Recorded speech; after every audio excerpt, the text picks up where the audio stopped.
अगर आप लोग भी फ्रेंड्स अपने बोगनवेलिया के पौधे से पत्तियों से ज़्यादा फूल चाहते हैं तो इस वीडियो में आपके साथ शेयर करने वाली हूँ कुछ ऐसे टिप्स कि जिनको अगर आप लोग फॉलो करेंगे तो आपके भी बोगनवेलिया में पत्तियों से ज़्यादा फूल आएंगे और फूलों का जो साइज़ है वो उनकी क्वांटिटी जो है वो गुच्छों में आएगी। तो चलिए वीडियो को स्टार्ट करते हैं। Hey guys, this is Shagufta and you are watching my new garden. देखिए फ्रेंड्स, बोगनवेलिया आपका समर का एक बहुत ही हार्डी परमानेंट प्लांट होता है। इसमें समर आपका मार्च से लेके और उधर आपका नवंबर दिसंबर तक लगातार ज़बरदस्त ये प्लांट आपका फ्लावरिंग करता है। नर्सरी में इनके कलर ऑप्शन आपको बहुत ज़्यादा मिल जाएंगे। कुछ में एक ही फ्लावर में आपको 2-3 शेड मिल जाएंगे। प्राइस रेंज की बात करूं तो हमारे यहाँ जो इनका प्राइस है वो 80 to 120 या फिर 150 रुपीज़ है पर प्लांट।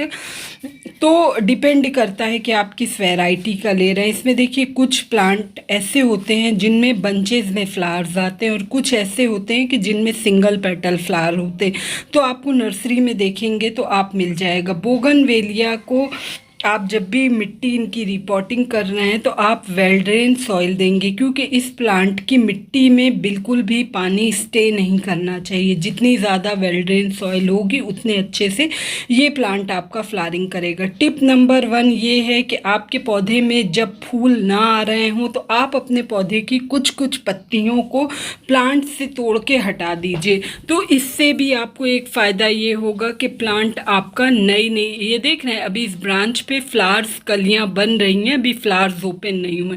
तो जब भी आपके पौधे में बहुत ज़्यादा लीफी ग्रोथ हो तो आप उनमें से कुछ कुछ उनकी 20% तक आप पत्तियों को तोड़ के हटा दीजिए। टिप नंबर 2, अगर आपके अब ये देख रहे हैं आप, ये वाली कली में मेरे इस ब्रांच पे देखिए ये कलियां बन रही हैं। अगर मैं इनको तोड़ दूंगी तो वो जो कली बन रही है वो टूट जाएगी और फिर प्लांट पूरा लंबा 10-15 दिन का प्रोसेस लेगा कली बनाने के लिए। तो इसलिए जिस भी ब्रांच पे आपको कलियां बनती ना दिखाई दे रही हों तो आप हर एक उस ब्रांच को हल्का हल्का सा सॉफ्ट प्रून कर देंगे। टिप नंबर 3, आपको ये हमेशा याद रखना होगा कि बोगनवेलिया एक हैवी फ्लावरिंग प्लांट होता है और ज़्यादातर अपने प्लांट की यानी ब्रांच की टिप पे ही फ्लावरिंग प्रोड्यूस करता है। तो जब भी इनके फ्लावर्स स्पेंट हो जाएं, मतलब खिल के मुरझा जाएं, उस कंडीशन में आप मुरझाए हुए फूलों को ज़रूर अपने पौधे से कट करके हटा दीजिए, तभी इसमें अगली फ्लावरिंग होगी। बात करती हूँ फ्रेंड्स इनके पॉट के साइज़ के, तो इन डिपेंड करता है कि आपका प्लांट कितना पुराना है। और आपका प्लांट अगर छोटा है तो इसको कोई बहुत बड़ा पॉट ना दीजिएगा, और अगर पुराना प्लांट है तो आप इसको बड़े पॉट में शिफ्ट कर सकते हैं।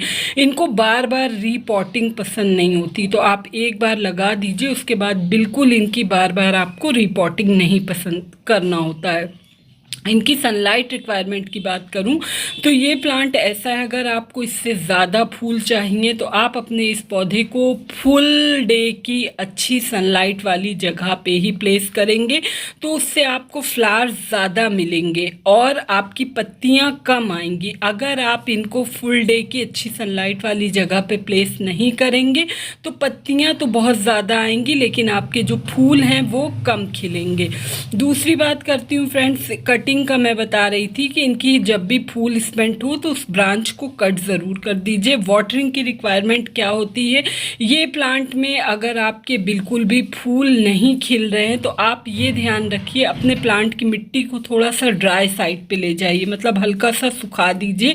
1-2 दिन आप अपने पौधे में पानी डालना कम कर दीजिए, क्योंकि जब बोगनवेलिया में हद से ज़्यादा वाटरिंग होने लगती है तो ये अपनी लीफी ग्रोथ बहुत अच्छे से करता है और इनमें फूल आना कम कर देता है। बोगनवेलिया फ्रेंड्स आपका एक हैवी फीडर प्लांट होता है, क्योंकि ये बहुत ज़्यादा क्वांटिटी में फ्लावर्स प्रोड्यूस करता है, तो इसलिए आपको अपने इस पौधे को मंथली अच्छे से फर्टिलाइज करना होता है। जितना अच्छी क्वांटिटी में आप अपने पौधे में खाद देंगे उतने अच्छे से आपके प्लांट की ग्रोथ होगी और उनमें फ्लावर्स आएंगे।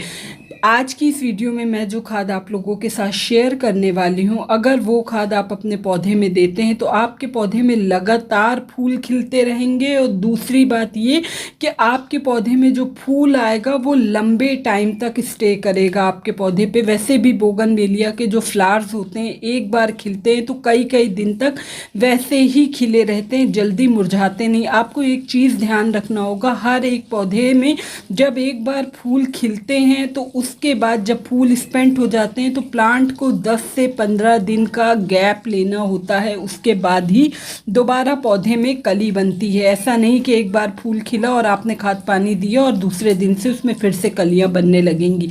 प्लांट हमेशा 15 से 20 दिन या 10 दिन का गैप लेता है, उसके बाद ही दोबारा कलियां प्रोड्यूस करता है। इसमें जो खाद मैं देने वाली हूँ, मैं ज़्यादातर होममेड और ऑर्गेनिक खाद यूज़ करती हूँ। ये है टी लीफ जो कि नाइट्रोजन का रिच सोर्स होता है और आपके प्लांट में लगातार अच्छी प्लांट की ग्रोथ करेगा और जो उनकी पत्तियाँ हैं वो शाइनिंग आएगी। और सबसे बड़ी बात कि ये आपकी मिट्टी को एसिडिक बनाता है, क्योंकि बोगनवेलिया के प्लांट को भी, जितने भी फ्लावरिंग प्लांट्स होते हैं उन सबको एसिडिक सॉइल पसंद होती है। तो आप मंथ में वंस अ मंथ एक बार आप अपने पौधे में इस तरह से इस्तेमाल की हुई चाय पत्ती ज़रूर फीड करें। अगर आप फ्रेश टी लीफ यूज़ कर रहे हैं तो 1 टीस्पून आप डालेंगे तब भी आपका अच्छे से वर्क हो जाएगा। और अगर इस्तेमाल की हुई है तो आप 2 चम्मच डाल सकते हैं। दूसरा ये कि इनमें बहुत सारे माइक्रो न्यूट्रिएंट और अच्छी फ्लावरिंग लेने के लिए इनमें पोटेशियम और मैग्नीशियम रिच फर्टिलाइज़र चाहिए होता है। तो मैं जो फर्टिलाइज़र शेयर करने वाली हूँ एकदम फ्री ऑफ कॉस्ट है, आपके किचन से ईजिली मिल जाएगा। ये देखिए, ये है करीब 4-5 प्याज के छिलके इनमें और 2 से 3 इनमें बनाना पील्स हैं, जिनको आपको अच्छे से वॉश करके सुखा लेना है। प्याज के छिलके में भी आप देखिए, अनियन पील में मैंने सिर्फ उनके छिलकों का यूज़ किया है, वो जो उनका मोटा पार्ट होता है उसको बिल्कुल भी यूज़ नहीं किया। और ये जो केले के छिलके हैं, इससे आपके पौधे में लगातार फूल खिलते रहेंगे, फूल काफ़ी लंबे टाइम तक स्टे करेंगे। आप ये देखिए, ये इस तरह से जो फ्रेश छिलके हैं इनका यूज़ आपको बिल्कुल भी नहीं करना, वरना इससे आपके पौधे में फंगस लग जाएगा। जब ये आप इनको अच्छे से वॉश करके, इसमें देखिए प्याज और केले दोनों के छिलके, इनको आप अच्छे से वॉश कर लीजिएगा एक बार और उसके बाद किसी भी बर्तन में इस तरह के इसमें रख दीजिएगा तो 2 दिन में अच्छे से ये ड्राई हो जाता है। इसमें बहुत हैवी क्वांटिटी में पोटेशियम होता है और ये प्लांट में लगातार फूल प्रोड्यूस करने में प्लांट को हेल्प करेगा। और ये अभी आप जो फ्लावर्स देख रहे हैं ये भी लंबे टाइम तक पौधे में बने रहेंगे। जब भी आप खाद डाल रहे हैं तो हमेशा ये चीज़ का ज़रूर ध्यान रखिए,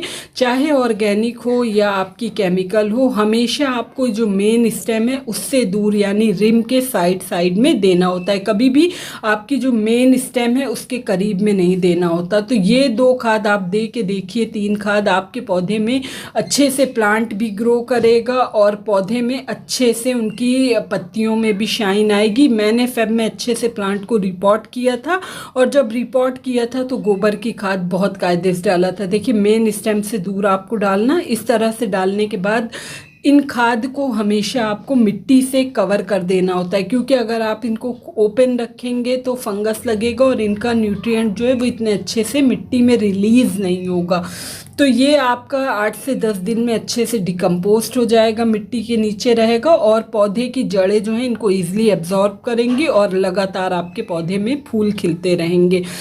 आप ये ध्यान रखिए, अगर आप केमिकल यूज़ करना चाहते हैं तो केमिकल में जो प्लांट की अच्छी ग्रोथ के लिए एक बहुत ही अच्छा फर्टिलाइज़र होता है वो होता है NPK 19-19-19 यानी NPK 19-19-19। ये एक बैलेंस फर्टिलाइज़र होता है, इसमें पोटेशियम, नाइट्रोजन, फॉस्फोरस तीनों इक्वल क्वांटिटी में होता है। तो आप 2 ग्राम के करीब 1/2 लीटर वाटर में अच्छे से डिज़ोल्व करके और उसको अपनी सॉइल में दे देंगे, उससे भी आपके पौधे में बहुत अच्छे से ग्रोथ होगी। एक चीज़ और, बहुत से लोगों ने अगर प्लांट को फेब में रिपोर्ट किया है, उनकी रूट ट्रिमिंग वगैरह की है और उसमें अगर ग्रोथ स्टार्ट नहीं हुई है तो उसके लिए आप ये कर सकते हैं कि 4 से 5 दाना आप DAP के अपने पौधे में फीड कर दीजिए। उससे प्लांट में आपके कुछ ही टाइम में आप देखेंगे कि न्यू ग्रोथ आना स्टार्ट हो गई है। तो इस तरह से आप खाद देंगे। और एक चीज़ और, अब जो मेन इम्पॉर्टेंट टिप है वो क्या है उसको दोबारा से रिपीट करती हूँ। अच्छी सनलाइट आपको देना है, जहाँ 5 से 7 घंटे की डायरेक्ट सनलाइट हो। पानी आपको मिट्टी के सूखने पर ही देना है, ओवर वाटरिंग बिल्कुल नहीं करना, वरना प्लांट अपनी लीफी ग्रोथ करेगा और उसमें फूल आना कम कर देगा।